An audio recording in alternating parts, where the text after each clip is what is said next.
Now, in my list of things that you must own, if there's a bucket list of ownership, then one of the things I always say is a great noise cancellation headphone. And one of my favorites has always been the XM series, and the new XM3 is right there at the top. Maybe one of the very best ever.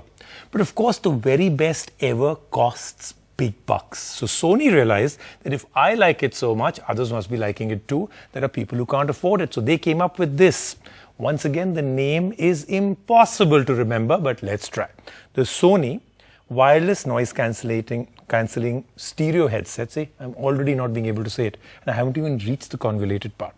The WH-1000XM3. So if you can't remember it, 900N works. So the 900N are a more economical version, about 16,000 rupees. That's 9,000 rupees less than the XM3s. And almost everything that I love about the XM3s is in it, including the fact that they have touch controls on it. The noise cancellation is fantastic, 30-hour battery life, the look, feel, build, everything is almost the same, but it's about 9,000 rupees less. So how is that possible? We'll tell you in our reviews, but I am going to give you this one hint. Remember, there is noise cancellation and then there is noise cancellation. XM3s take it to a whole new level, including the sound. The bass on those are delicious. This one almost has the same noise cancellation and almost the same sound quality. But remember, in the world of audio, almost can sometimes be a big gap.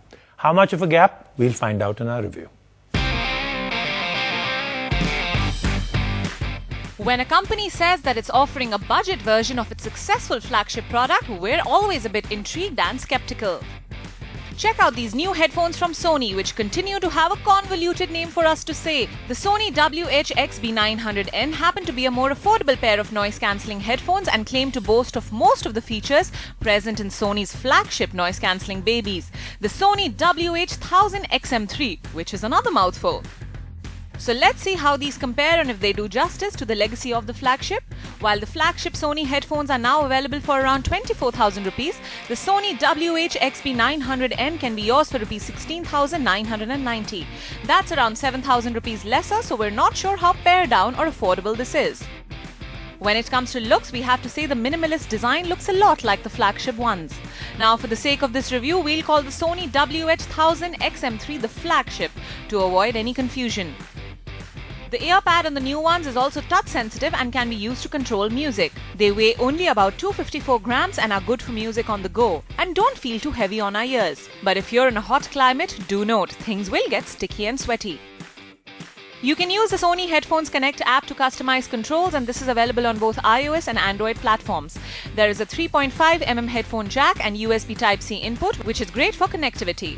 Battery doesn't disappoint either, and it is around 30 hours and supports quick charge too. We were able to get a solid 28 hours on a full charge, which is great. We're very happy that Sony has given these new babies the good battery of the original flagship. There are both Google Assistant and Amazon Alexa built in, so you can use them to set reminders, send texts, and a lot more. Command at your will while swaying to some beats. And now coming to the audio performance, we're happy to report that the star feature, active noise cancellation, does well at blocking out the world. But let's be clear, the noise cancellation doesn't match up to the flagship. Because let's be frank, the Sony flagship headphones have set the gold standard for the same. But if you'll be inside a subway or in a busy cafe, these will do the job at a lower price than the flagship. Other audio features compare well. The new Sony headphones do have a little too much bass, but apart from that, the audio is smooth and clear. At times, the audio is better on using a USB cable, and even when wireless, it's decent enough. So if you're in the market for over-ears under 20,000 rupees, these perform well.